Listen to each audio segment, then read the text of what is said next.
Hey everyone, Jack here again on the path, and today we are on day 14 of our consecration to St. Joseph. And the topic of today's consecration is Zealous Defender of Christ. Pray for us.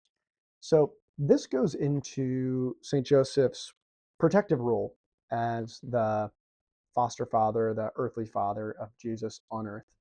And the main few examples that this brings in is when the family had to flee to Egypt, when King Herod kind of got hip to Jesus and this new king in Israel and particularly Nazareth. So, as I think the story goes, maybe he sent King Herod was sending people to Nazareth in order to effectively kill like the toddler Jesus because there was all this hullabaloo of this new king that was born, and King Herod at the time was kind of threatened by that. So I think it was that an angel came to St. Joseph in the middle of the night and said, "Hey, you got to hightail it out of here. You got to get to Egypt." And so Joseph had to take Mary and Jesus in the night and flee to Egypt in order to defend Jesus's life at that early age. Now, the reason that this is an especially impactful story is because Egypt was not as necessarily a safe place for Israelites. They had fled Egypt a while back, and a lot of Egyptians died in the Red Sea when Moses parted the sea and then closed it on all of these Egyptians that were coming after the Israelites that were fleeing way back in that part of their history. So, being an Israelite like Joseph, Mary, and Jesus in Egypt was not even necessarily a safe thing to do in the first place.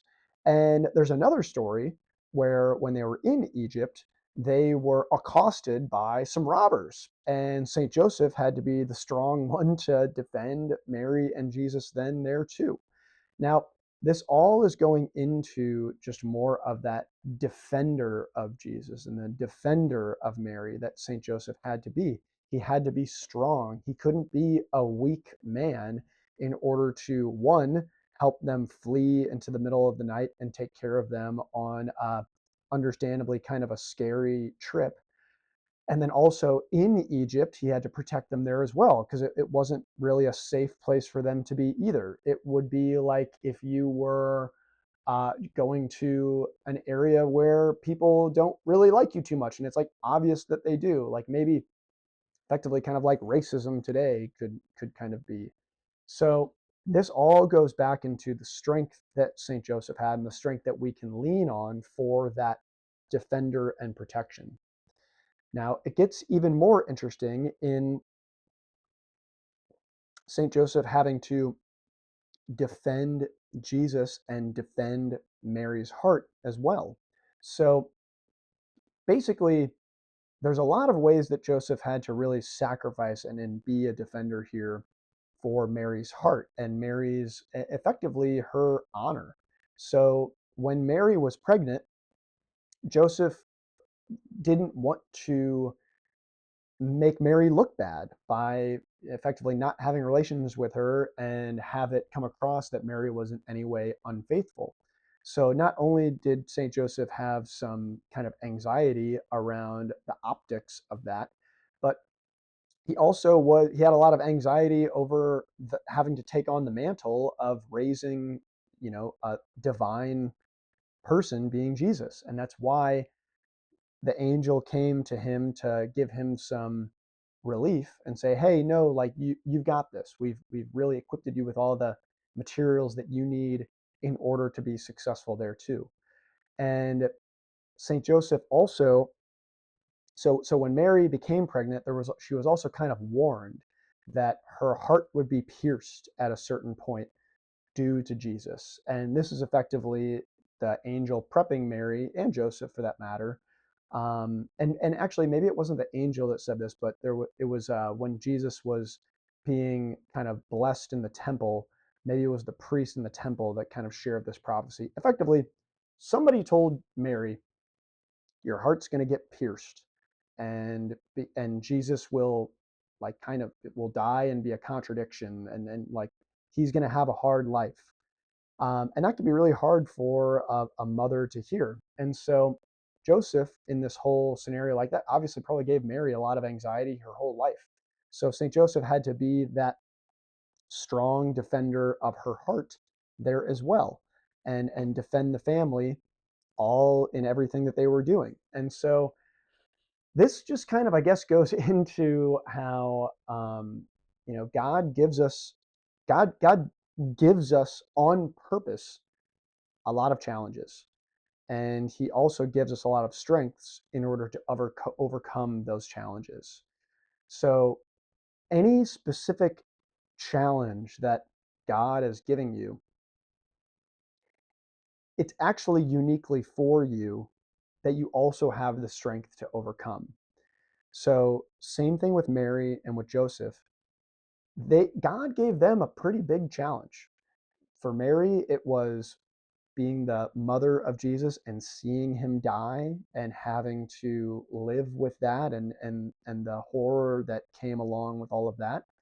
And with St. Joseph, it was the challenge of raising this family and also kind of having to soothe Mary with them knowing that about Jesus from a very young age. That was kind of always in the back of Mary's mind, knowing that Jesus was going to have a pretty gnarly death. So this is, in a reflection type of a way, we all have like our own unique challenges that are unique to us. The cool part, though, is that with every unique challenge that we have, God has already put inside of us the strength to overcome those particular challenges.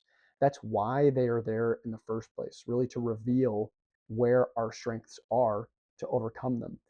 And so that's why Joseph was chosen for this, and that's why Mary was chosen for this. They were created by God to overcome those specific challenges with those graces already included inside of them. So that's how we can kind of reflect on this for ourselves.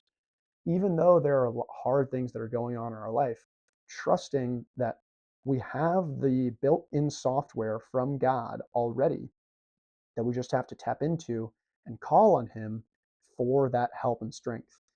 And we can call on St. Joseph specifically for that strength because he is a perfect example of a person like us on earth that had majorly hard challenges like raising Jesus, putting food on the table, putting a roof over their head, helping protect him from King Herod and escaping to Egypt, helping protect them from robbers when they were going to get jumped, as two specific examples. But other examples that you could just kind of infer in the sense of, St. Joseph, this is actually something that I kind of learned here. St. Joseph was probably had already passed before Jesus passed. There's no mention of St. Joseph at the cross when Jesus died. And Jesus tells John to take care of Mary after death, which, if Joseph was still alive, that probably wouldn't have happened. It made more sense. Hey, Joseph, take care of Mary. So there's also kind of the aspect of Joseph had to give Jesus as much strength and wherewithal as he could before Joseph died in order for Jesus to then be head of the household there as well. So, according to kind of what I did some research on ahead of this video too, the last time Joseph is mentioned in the Bible, Jesus is about 12 years old. And so, and then when Jesus began his ministry was when he was 30. So, between the ages of 12 and 30, Joseph passed away. We don't know exactly when. It probably wasn't, when he was 12. It might not have been right when he was 30, but somewhere between the ages of 12 and 30, St. Joseph passed away. So Jesus needed to have even more sort of fatherly advice put into him so he could take care of the family. And so you can also think about this in, a very practical way. Like Jesus was a carpenter. He effectively was like a small little businessman there too. And so St. Joseph would have had to, in order to be the protector of the family, would have had to set up Jesus and Mary for that matter, but specifically Jesus, with the skills in order to take care of the family and to kind of assume that masculine role there too. So these are just kind of more of the reflections that I had here in the sense of this was a bit more of a heavier day to reflect on, and just reflecting on a lot of how St. Joseph had a pretty hard life, and a life where he probably wanted, like all men do, to provide more for the family there as well. Like there's another really good example of when Jesus was born, and they have to travel to Bethlehem for the census, and Mary is pregnant, and Joseph, he doesn't have enough money, or didn't have enough, planning per se, to get ahead of time to get a hotel, an inn reservation. So Mary had to have Jesus in a manger, so effectively in a barn with a bunch of animals, and rats and stuff running around. And that must have been kind of embarrassing for Joseph, because as men, we want the best for our family and for our wives, and that might not have felt very good for him to sort of not provide such a good area for Mary to even have a baby in the first place. So this is all just kind of going back into, like, it can be hard to be a guy. It can be hard to be the sacrificer and the defender of your family, but you really just do the best that you can, and trust that God will, provide what you need when you need it, and then it's already really inside of you. And if you are being challenged, just like God gave Joseph a really big challenge to raise Jesus and to be the spouse to Mary, understanding that God picked Joseph for that challenge for a reason, and understanding that Joseph had the strength inside of him to overcome that said challenge. And so, just like all of us have our own unique challenges there too, we also have those unique areas in our lives to overcome those challenges and to rise to those occasions and defend those around us for God, and to live our mission and purpose and our vocation that God gives us, that those unique challenges that He does. Um, so that was our reflection for today. And again, this one was day 14 was kind of a heavier day. Definitely talks a lot more of just kind of like the sorrow that Saint Joseph experienced as the defender of the family, and trying to do his best. And I think a lot of men can relate to that too. um, but also understanding that in that sorrow, there is strength in continuing and not giving up. So, no matter how hard it got, St. Joseph never gave up. He never quit.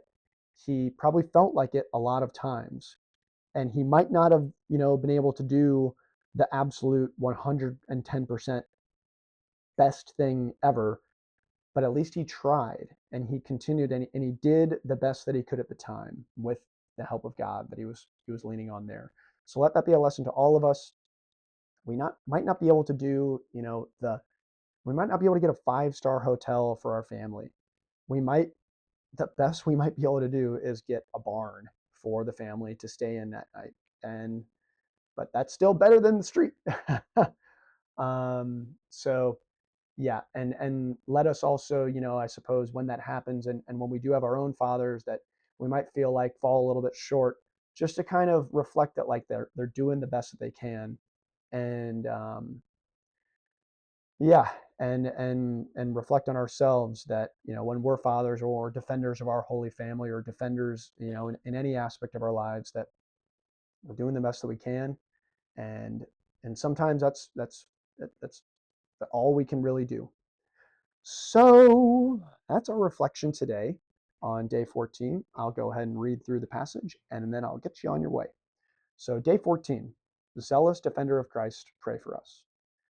So, this starts with Saint Josemaria Esquivira. He, Saint Joseph, protects those who revere him and accompanies them on their journey through his life, just as he protected and accompanied Jesus when he was growing up. From the moment the angel revealed to St. Joseph that he was to be the father of the Messiah, to when he took his final breath in the arms of Jesus and Mary, St. Joseph zealously defended Jesus. St. Joseph was always defending his son from any threat against him. St. Joseph was a dutiful watchman, guardian, defending and sacrificing everything for Jesus and his safety. St. Joseph offered the same protection for his wife, too. He protected his son and his wife as a loving father and faithful husband.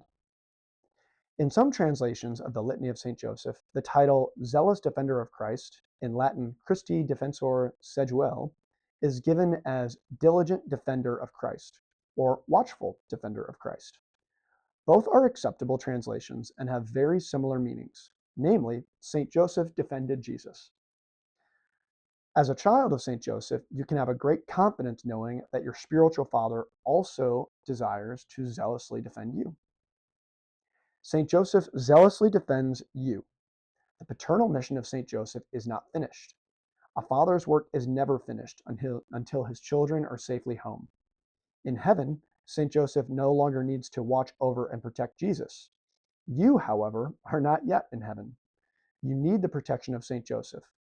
Your spiritual father knows what is harmful to your soul, and he wants to watch over you and help you arrive safely home.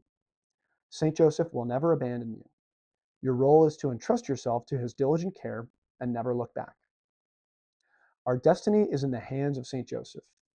Joseph, the guardian of his Lord and the spouse of his queen, Joseph, the foster father of Jesus and the head of the Holy Family, has in his kindness designed to accept us as his children and permits us to call him his father. Call him father. Us to call him father. That last line comes from Blessed Joseph William Chaminade again. You have nothing to fear with St. Joseph at your side. What is there to be afraid of with such a zealous defender as your Father who loves you? St. Joseph held the Master of the universe in his hands. St. Joseph fed the Creator of the heavens. In his role as earthly father to Jesus, St. Joseph lovingly commanded the Son of God. Heaven and earth obeyed him. All hell trembles before him. Joseph's name will be a name of protection during all of our lives. From Blessed Joseph William Chaminade. And this next line comes from Venerable Nelson Baker. As Christians, we ought to honor St. Joseph, to thank him for his protection, to pray to him with fervor and confidence, to strive to reproduce in our conduct the virtues he practiced with so much perfection. St. Joseph will increase your zeal for Christ. As your father and model, St. Joseph will teach you how to defend Christ zealously. If you are a faithful disciple of Jesus Christ, you are going to be criticized, hated, ridiculed, and mocked by the world, oftentimes by your own family and friends. Your suffering will be great, but your witness to truth, your witness to Jesus, will be greater. St. Joseph will help you be a zealous witness to the truth of Jesus Christ. Your defense of Christ must be great. You should always strive to defend the person and name of Jesus Christ against all blasphemy, insult, and sacrilege. You must defend the Church, as well as her teachings and sacraments from all attacks, heresies, and falsehoods. To defend the Church is to defend Jesus Christ. You must resemble your spiritual father, always willing to sacrifice yourself for love of truth. Like St. Joseph, you too can bring many souls to Jesus. So this last line comes from Blessed Joseph William Chaminade. How happy and blessed they are whom St. Joseph love and whom you take under your protection. So that last little stanza, I think, stands out for us as well, just on this reflection, and that St. Joseph defended Jesus on earth, in like a mortal earthly way. But we also have to defend Jesus in our everyday life. And being Catholic, being Christians, it can be kind of less popular nowadays. And in fact, some people, might whisper and say weird things about us, but we have to defend our values and virtues. We have to defend Jesus in those scenarios too, just like St. Joseph defended Jesus on earth here as well. So we can call on St. Joseph when that feels hard and weird for strength and grace in those interactions. So that concludes day 14 of our consecration to St. Joseph. I hope you enjoyed today. Feel free to leave a comment below, and I will see you tomorrow. Thanks so much.